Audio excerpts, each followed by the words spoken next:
Latest news with Crypto Marie local and international. 3 ways Democrats are breaking with tradition before inauguration. The very first U.S. presidential inauguration of George Washington in 1789 birthed traditions that are still observed nearly to this day, such as an oath of office and an inaugural address. 4 years ago, conventions that had been observed for generations were shattered. Republican Donald Trump became the first former president for more than 150 years to skip the swearing in of his successor as he raged about the results of an election that he falsely claimed he had won. And I think the MAGA cult, the Republican people, forget about that because it's great for their minds, for their soul. They forgot he did not attend Joe Biden's inauguration. But now they're trying to come for Michelle Obama because Michelle Obama said, I'm not going to do that. I'm not going to go there. I'm not going to participate. I don't need to be there. Okay? Oh, Jesus. Fast forward to 2025 and Trump will ceremonially return to the White House on 20th January, a date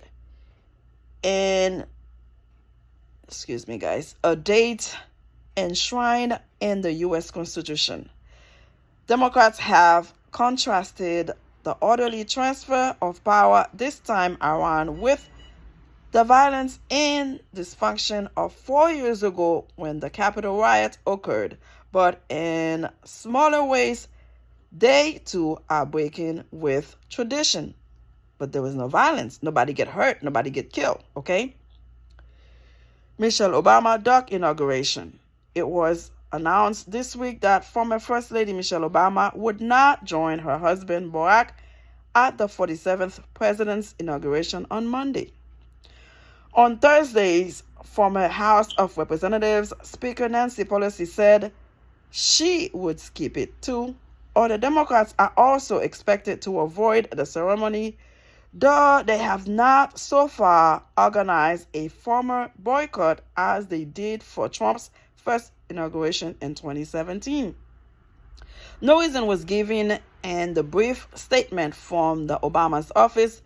The announcement came just days after Mrs. Obama did not attend the funeral of another former U.S. President, Jimmy Carter, where her husband was seen chatting with Trump. She would have been sitting right next to this man that disrespected not only her, but her husband, her family. Okay? Give me a break.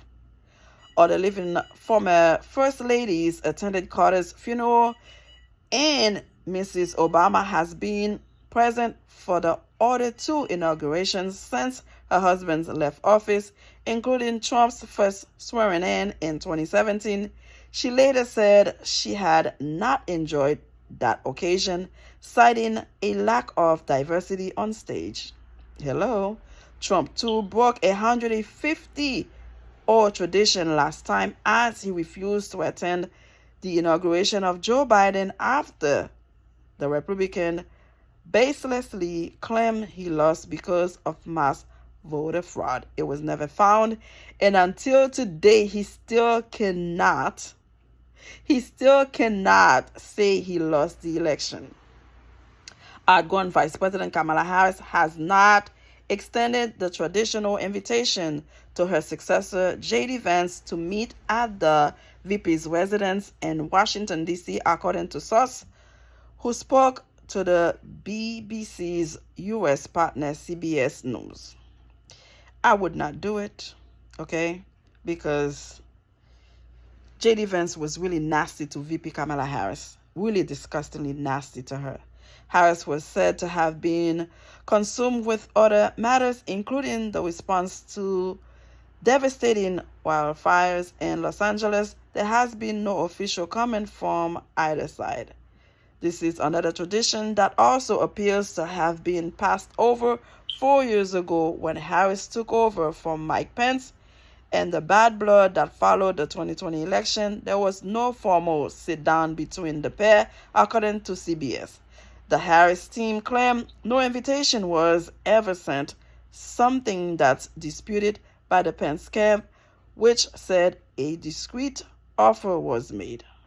So when it comes to VP Harris, was never invited to get a formal invited. Nah, they only see it because it's JD Vance. And JD Vance's eyes look evil without that makeup, without the eyeliner.